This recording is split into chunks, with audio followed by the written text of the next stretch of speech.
कमला productions private limited Lucknow projects web series Dil Da मामला पटकथा श्री अजय श्रीवास्तव जी, निर्देशन श्री इरशाद अहमद खान जी, कला निर्देशन श्री विजय श्रीवास्तव जी, निर्माता श्री अर्पित श्रीवास्तव जी, संगीत निर्देशिका सुश्री कुसुम वर्मा, संगीत निर्देशिका सुश्री कुसुम वर्मा, नृत्य निर्देशिका डॉक्टर पूनम सारस्वत जी, डीओपी श्री विनय तोमर जी, कलाकार वरुण जोशी, आदित्य सिंह, डॉक्टर नुपुर सक्सेना, पूजा श्रीवास्तव, अंजू गुप्ता इत्यादि। शूटिंग स्थल हरदोई, लखनऊ, महाराजगंज, रायबरेली, बाराबंकी इत्यादि। उत्तराखंड के सभी सिडकुल क्षेत्र में फैक्ट्री प्रबंधकों द्वारा किया श्रमिक कानूनों के उल्लंघन और श्रमिकों के शोषण और उत्पीड़न के खिलाफ श्रमिक कल्याण परिषद के अध्यक्ष उत्तराखंड शासन श्रम बोर्ड के सदस्य संजय चोपड़ा ने उत्तराखंड सरकार श्रम सेवा योजन मंत्री डॉक्टर हरक सिंह रावत को पत्र लिखकर मांग की कोविड-19 के दृष्टिगत अनलॉक अवधि के दौरान आए दिन श्रमिकों के साथ शोषण और उत्पीड़न के साथ केंद्रीय आपदा प्रबंधन मानकों के उल्लंघन, कोविड-19 से बचाव के संसाधनों का इस्तेमाल और रखरखाव उचित रूप से न किए जाने के कारण फैक्ट्रियों में श्रमिक खो रहे हैं। कोरोना से संक्रमित श्रमिकों को राज्य सरकार के संरक्षण में कानूनों को क्रियान्वयन करने के साथ कोरोना से बचाव के संसाधनों को मुंह पर मास्क, सैनिटाइजर, हाथों में दस्ताने, थर्मल स्क्रीनिंग इत्यादि बचाव के संसाधनों के साथ प्रत्येक श्रमिक का 50 लाख का बीमा योजना बनाए राज्य सरकार। इस अवसर पर श्रमिक कल्याण परिषद के अध्यक्ष उत्तराखंड शासन श्रम बोर्ड के सदस्य संजय चोपड़ा ने कहा, उत्तराखंड के फैक्ट्री प्रबंधकों द्वारा आए दिन श्रमिकों के शोषण और उत्पीड़न की घटनाएं बढ़ती जा रही और कोविड-19 के दृष्टिगत कोरोना से बचाव के संसाधनों का पूर्ण रूप से पालन न होने के कारण श्रमिक मजदूर हो रहे हैं। कोरोना संक्रमित राज्य सरकार द्वारा आए दिन श्रमिकों के साथ इन्हीं घटनाक्रमों को दृष्टिगत उत्तराखंड शासन के प्रमुख सचिव और श्रम आयुक्त के साथ श्रमिक संगठनों के प्रतिनिधियों को सम्मिलित और संयुक्त समिति का गठन कर समस्त फैक्ट्रियों में मौके पर जाकर निरीक्षण किया जाए ताकि आए दिन श्रमिकों के शोषण और उत्पीड़न के साथ श्रम कानूनों के क्रियान्वयन से श्रमिकों को मिल सके राज्य सरकार का संरक्षण। उन्होंने यह भी कहा, राज्य सरकार को प्राथमिकता के आधार पर उप श्रम आयुक्त के कार्यालय में पंजीकृत श्रमिकों को उनकी आजीविका को दृष्टिगत रखते हुए माह के अंतिम सप्ताह में श्रमिक कानूनों की वर्तमान स्थिति की समीक्षा रिपोर्ट सरकार को प्रस्तुत की जाए। चोपड़ा ने कहा कि कोविड-19 को ध्यान में रखते हुए श्रमिकों की सुरक्षा के साथ 50 लाख का प्रत्येक श्रमिकों की बीमा योजना बनाया जाना न्याय संगत होगा ताकि श्रमिक अपने एक बड़े विश्वास के साथ अपना श्रम कार्य करते रहें। जी को एक प्रस्ताव दिया है जिसमें मैंने इस चीज का उल्लेख किया है कि निश्चित रूप से देखिए कोविड-19 की वजह से जहां भारत सरकार के गाइडलाइन के हिसाब से राज्य सरकार द्वारा तमाम श्रमिकों को संरक्षण दिया जा रहा है, लेकिन कहीं ना कहीं फैक्ट्री प्रबंधनों की लापरवाही की वजह से कोरोना पॉजिटिव पाए जा रहे हैं श्रमिक। और किसकी जवाबदेही बने इस बात के लिए? तो मैंने माननीय मंत्री डॉक्टर हरक सिंह रावत जी से निवेदन किया है कि उनके निर्देशन में प्रमुख सचिव शासन के श्रम आयुक्त और तमाम श्रमिकों के जो संगठन है उन संगठनों को संयुक्त रूप से आमंत्रित कर जो अब तक का घटनाक्रम हुआ है कोविड-19 के बाद में, एक तो उसकी लंबी चर्चा के बाद में समीक्षा होनी चाहिए।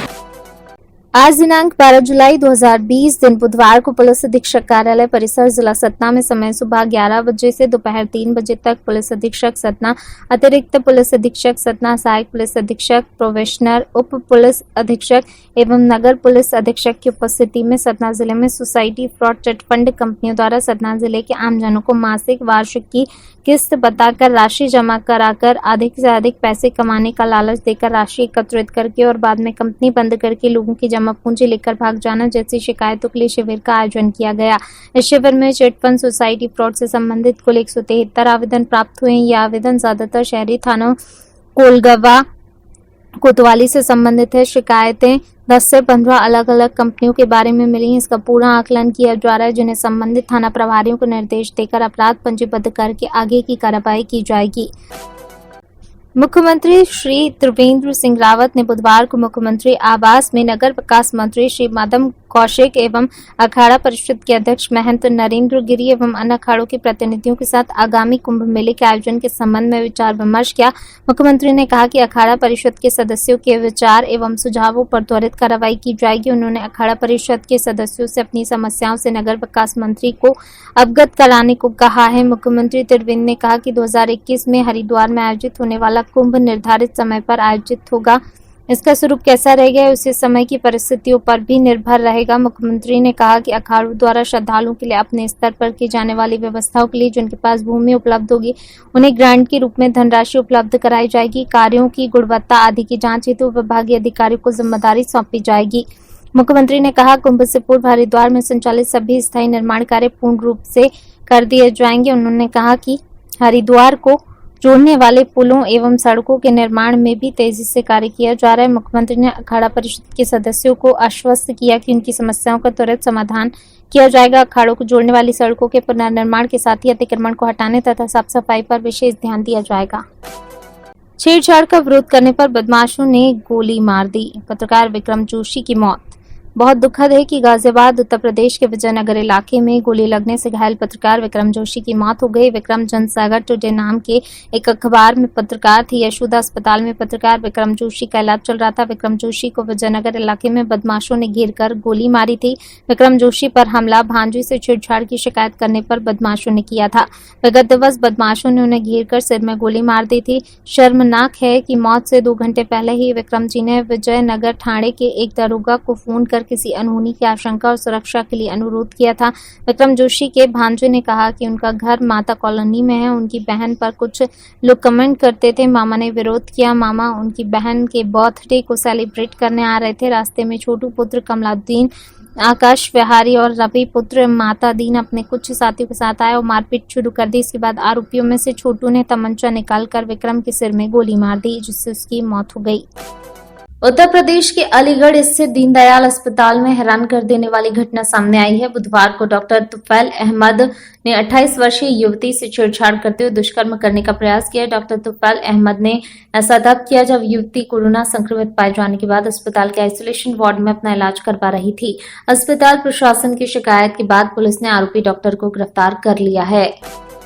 इस बार गहलोत सरकार को परेशानियों का ग्रहण लग गया है। एक तरफ राजस्थान के मुख्यमंत्री अशोक गहलोत और सचिन पायलट के बीच का विवाद, तो वहीं दूसरी तरफ राजस्थान में कोरोना का संक्रमण अपना भयावह रूप दिखा रहा है। संवाददाता धीरज माथुर ने बताया कि राजस्थान में गुरुवार सुबह 10:30 बजे तक कोरोना के 339 नए मामलों की पुष्टि हुई है। इसके बाद राज्य में एक्टिव मामलों की संख्या बढ़कर 8,587 हो गई है। स्वास्थ्य विभाग के अनुसार कोरोना पॉजिटिव मामलों का आंकड़ा 32,673 पहुंच गया है, जबकि कुल पॉजिटिव में से 23,498 कोविड मरीज रिकवर्ड हुए हैं। आपको बता दें कि गुरुवार सुबह तक सबसे अधिक मामले जोधपुर और अलवर से सामने आए हैं। राजस्थान में कोरोना संक्रमण के मामले लगातार बढ़ने से अशोक गहलोत सरकार चिंतित है और इन्हीं सब बातों को ध्यान में रखते हुए गहलोत सरकार ने कोरोना संक्रमण की रोकथाम के लिए गृह विभाग की ओर से जारी आदेश में सोशल डिस्टेंसिंग, अंतर्राज्य आवागमन कंट्रोल सख्ती से पालन करने के निर्देश दिए गए हैं।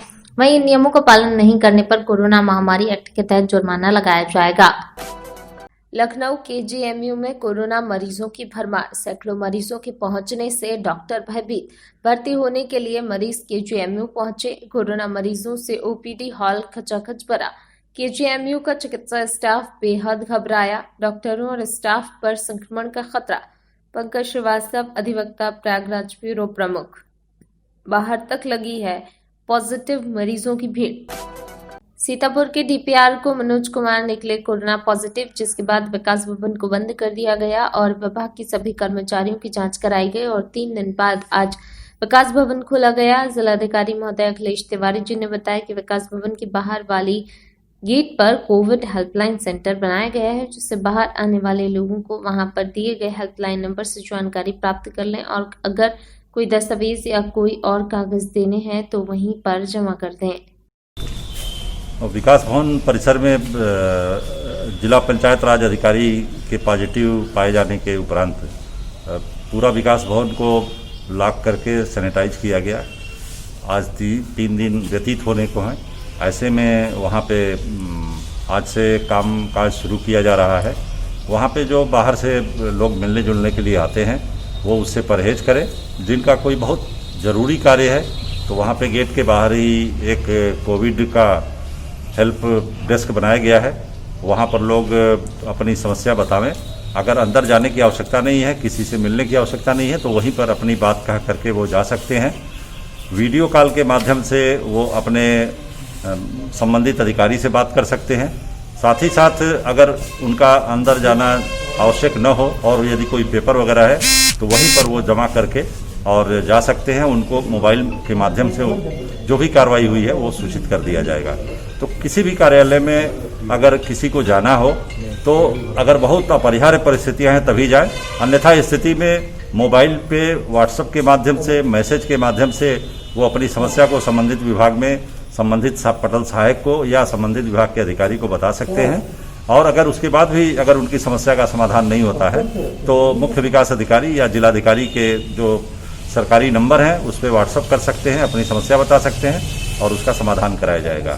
कहने का आशय यह है कि उनकी समस्याओं का समाधान किया जाएगा, लेकिन बिना मिले जुले किया जाए तो वो ज़्यादा अच्छा रहेगा। वर्तमान में जो कोविड के प्रोटोकॉल हैं वो मिलने जुलने से मना ही करते हैं। तो ऐसी स्थिति में हमारे जितने भी सरकारी पटल सहायक हैं, अधिकारी कर्मचारी हैं, उनसे मैं ये आह्वान करना चाहूँगा कि पब्लिक की पूरी सहायता करें। व्हाट्सएप पर जो भी उनको मैसेज प्राप्त हो रहे हैं उसका प्रॉपर जवाब दें, उससे वीडियो कॉल से बात करें और बात करके उसे संतुष्ट करें।